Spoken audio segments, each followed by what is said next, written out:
Assalamualaikum warahmatullahi wabarakatuh. Halo kawan-kawan, semangat pagi. Bagaimana kabarnya hari ini? Semoga dalam keadaan sehat selalu ya. Pada video kali ini kita akan lanjut latihan soal SKB, formasi pengendali organisme pengganggu tumbuhan, dengan tujuan untuk meningkatkan kemampuan kawan-kawan dalam menjawab soal SKB nantinya. Pada kali ini kita akan latihan soal mengenai pengetahuan umum mengenai pengendalian organisme pengganggu tumbuhan. Nah, sebelum masuk soal latihan, seperti biasa kita pahami mengenai OPT utama pada tanaman. Di sini ada OPT pada tanaman kedelai. Kita lihat hamanya terlebih dahulu. Apa-apa saja hama pada tanaman kedelai? Antara lain, penghisap polong atau kepik hijau, Neisseria viridula. Selanjutnya ada kutu daun kedelai atau Apis gossypii. Selanjutnya ada kutu kebul Bemisia tabaci, lalat kacang Ophiomyia paseoli, penggerek polong Etiella zinkenella. Selanjutnya ada penggulung daun Lamprosema indicata, ulat buah.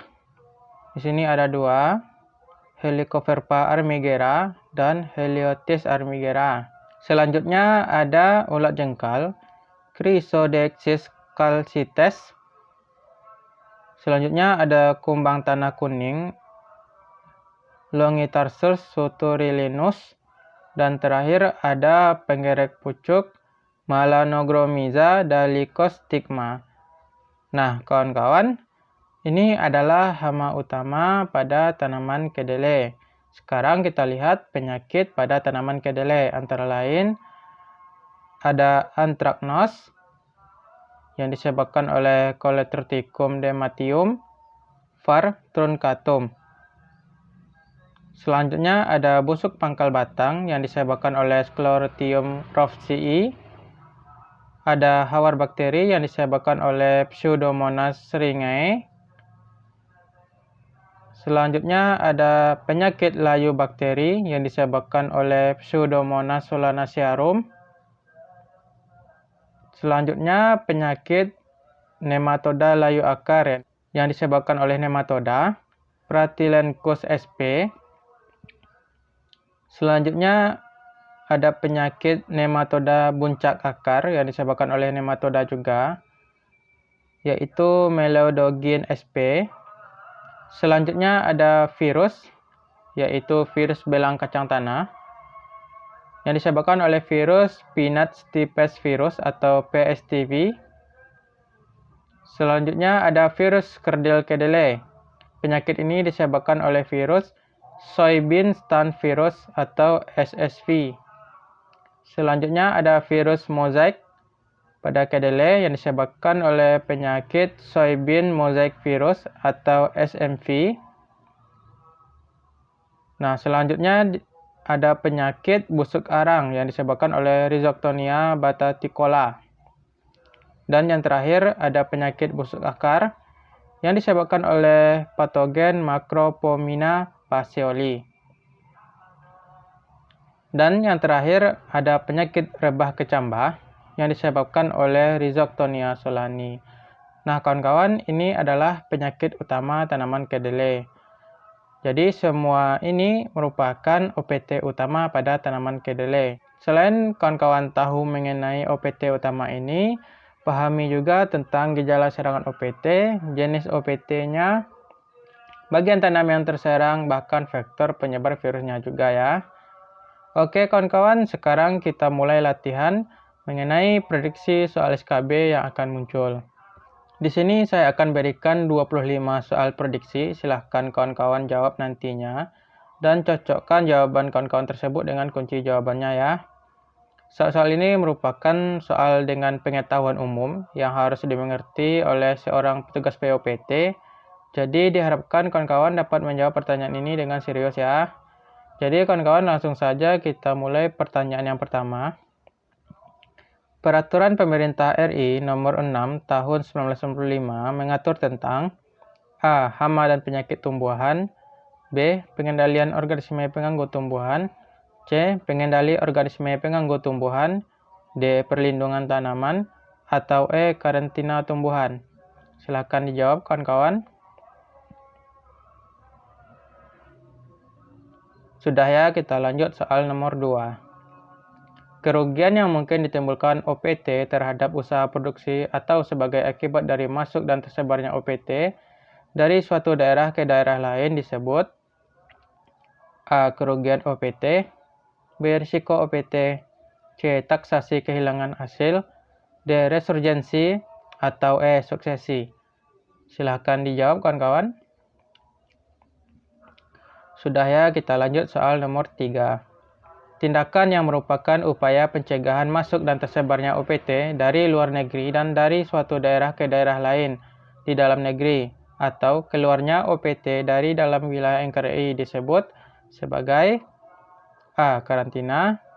B. Penolakan. C. Pencegahan. D. Karantina tumbuhan. Atau E. Perlakuan. Silahkan dijawab kawan-kawan. Sudah ya, kita lanjut soal nomor 4. Yang bukan merupakan metode pokok pengambilan sampel dalam program pengamatan adalah A. Metode mutlak. B. Metode regresi. C. Metode nisbi. D. Indeks populasi. Atau E. Indeks kemerataan. Silahkan dijawab kawan-kawan.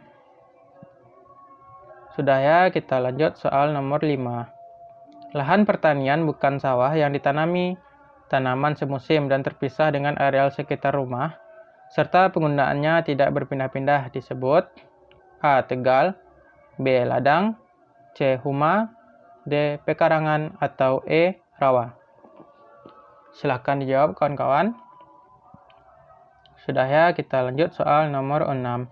Di bawah ini merupakan tujuan dari peramalan OPT kecuali A. Menyusun model peramalan OPT akurat.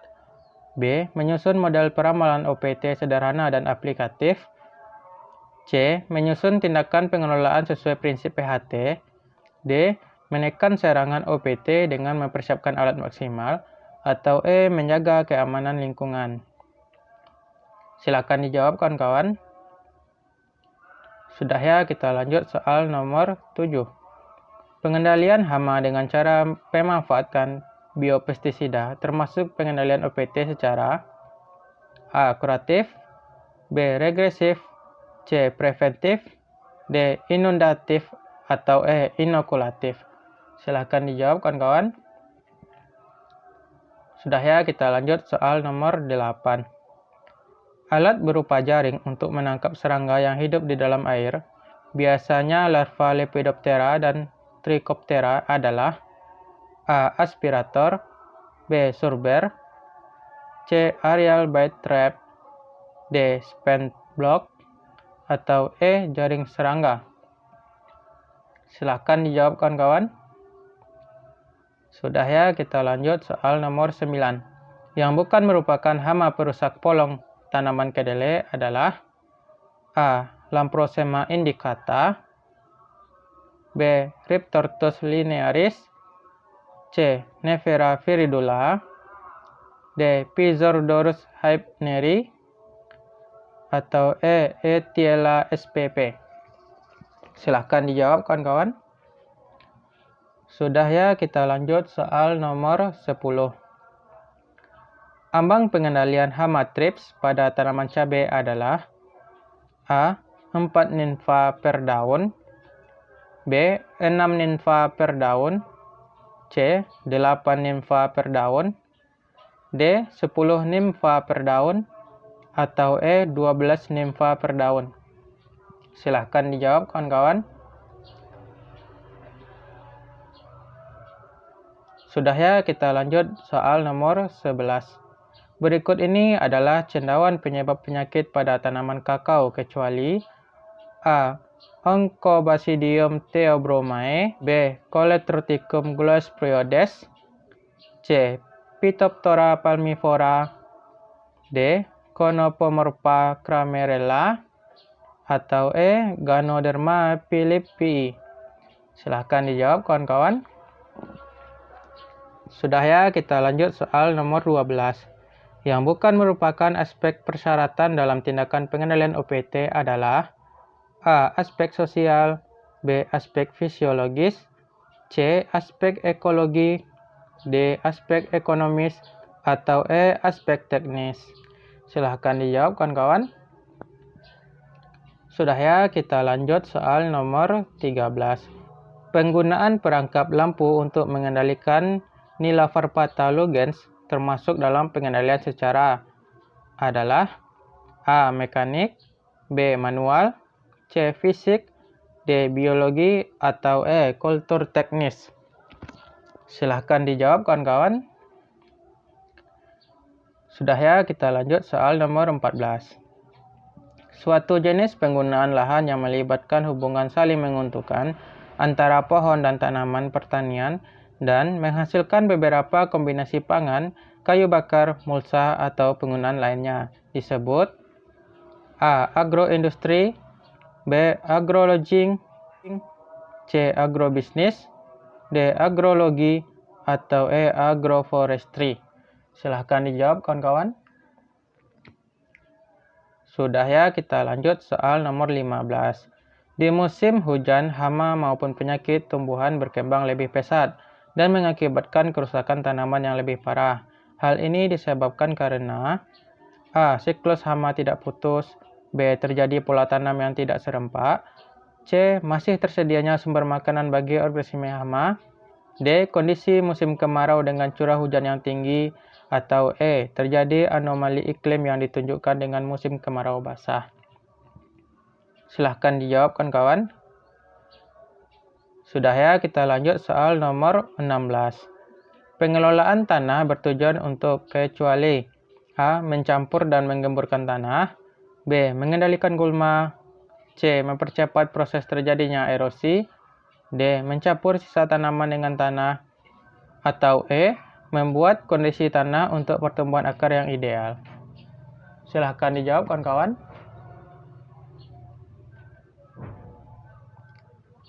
Sudah ya, kita lanjut soal nomor 17. Salah satu standar pemupukan yaitu disesuaikan dengan jenis pupuk, tanaman, dan kondisi lapangan. Artinya, dalam pemupukan harus tepat A. Dosis, B. Konsentrasi, C. Cara aplikasi, D. Waktu aplikasi, atau E. Jenis. Silahkan dijawab kawan-kawan. Sudah ya, kita lanjut soal nomor 18.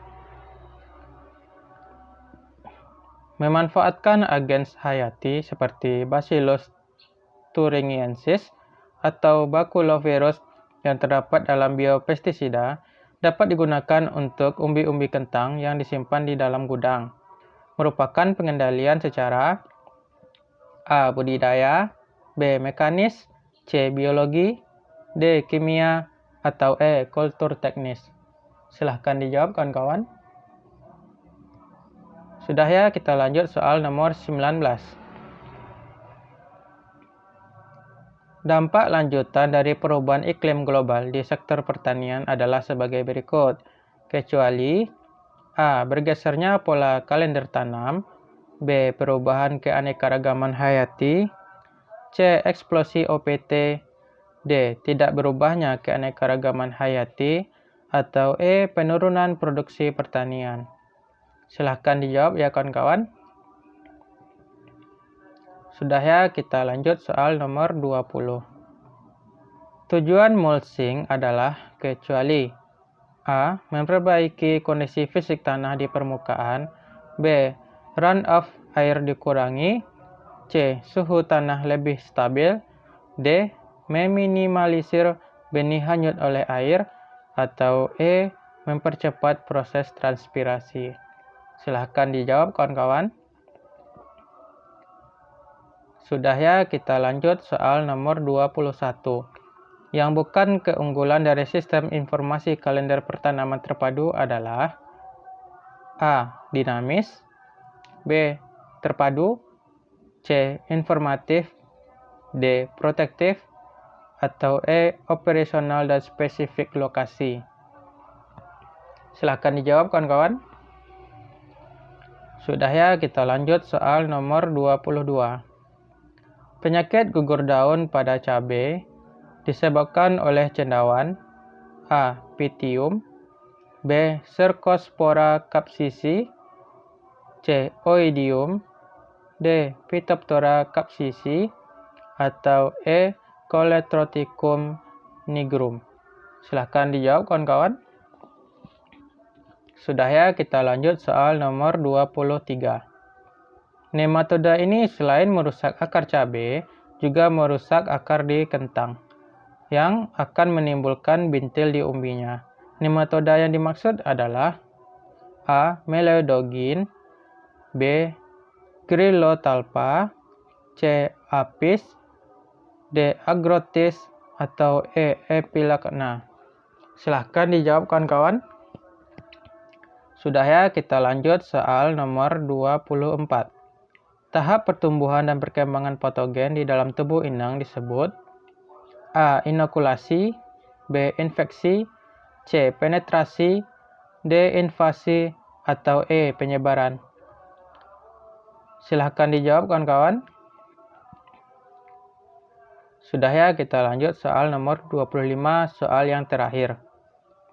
Sifat tanaman yang menyebabkan suatu serangga menjauhi atau tidak menyenangi suatu tanaman baik sebagai pakannya atau sebagai tempat peletakan telurnya disebut A. Antibiosis, B. Antisenosis, C. Toleran, D. Biosis, atau E. Intoleran. Silahkan dijawab kawan-kawan. Sudah ya, ini adalah soal yang terakhir. Jadi silakan kawan-kawan cocokkan jawaban kawan-kawan tadi dengan kunci jawaban berikut ini ya. Nah, berapa pertanyaan yang kawan-kawan dapat jawab? Wah, ternyata kawan-kawan bisa menjawab semua pertanyaannya ya. Tapi berapa pertanyaan yang benar? Silahkan jawab di kolom komentar ya. Selamat untuk kawan-kawan yang dapat menjawab pertanyaan ini dengan maksimal. Pertanyaan ini merupakan pertanyaan prediksi, jadi besar kemungkinan juga akan muncul saat tes SKB nanti. Mudah-mudahan nanti dalam menjawab SKB, kawan-kawan dapat menjawab pertanyaan apabila muncul soal seperti ini ya. Nah, kawan-kawan sekalian, inilah sedikit prediksi soal SKB Formasi Pengendali Organisme Pengganggu Tumbuhan, yang mana soal-soal ini berdasarkan dari kisi-kisi dan prediksi soal SKB yang akan muncul. Jadi kawan-kawan, sekian dulu video ini mengenai prediksi soal SKB. Semoga bermanfaat bagi kawan-kawan sekalian. Terima kasih sudah menonton. Apabila ada kesalahan, mohon koreksi dan masukannya ya. Tetap semangat dalam belajar dan jaga kesehatannya. Salam dari saya dan saya akhiri. Wassalamualaikum warahmatullahi wabarakatuh.